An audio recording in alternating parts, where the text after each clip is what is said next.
The original lease for the Bayou, 160,000 acres. In its day, it probably ran about 30,000 head of cattle and 1,000 head of horses. This was the largest, most important Percheron bloodstock farm in the world.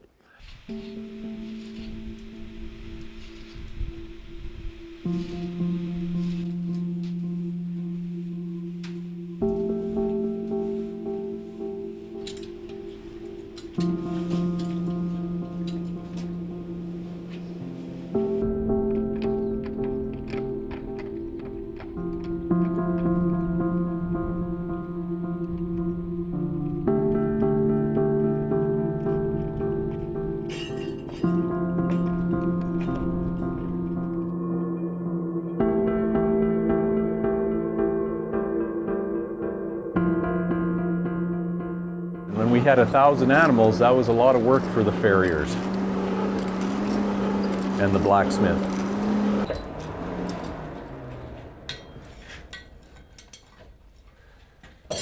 The workhorse was one of the strongest animals that man knew at the time and had bred for our benefit, which was working and pulling machinery.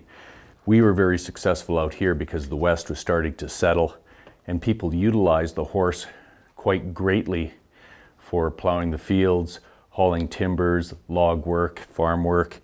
And so it was only a natural progression for when war activities became prevalent that the workhorse was going to be of choice for that. Agriculture in Western Canada thought there's a lot of possibilities here for us to be able to contribute to the war effort and also help our businesses as well. So there was lots of thoughts of being able to provide horses to the Army for transport. The British Army was the primary buyer of horses at that time.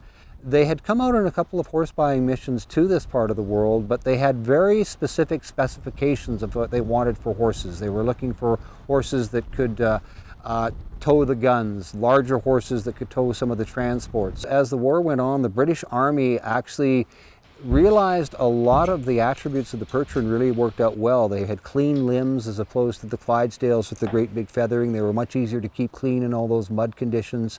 The British actually fell in love with the Percheron horses, and there was Percheron horses going from the Bayou back to Great Britain to get that breed established in Great Britain.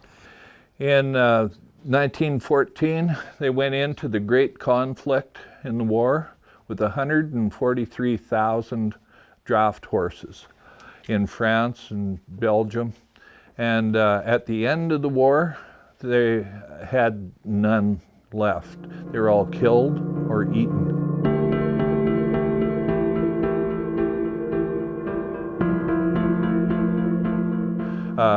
Teams' life expectancy on the front lines was 10 to 4 days. And the actual breed of Percheron horse was almost decimated during the war.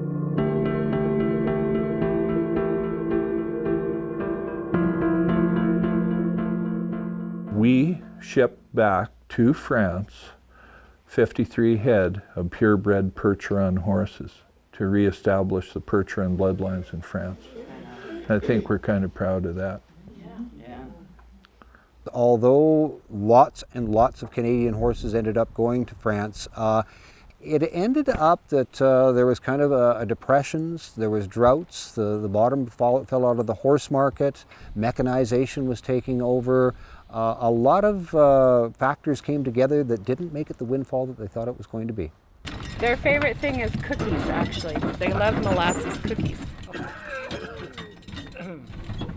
I think the visitors connect first with the animals, the live animals. They love seeing the animals doing their thing. They love to hear the stories of the history of those animals. And by linking through the animals, I think they're able to find out more of not only how the animals had to put up with horrible conditions in that wartime, but the men as well on both sides of the trenches.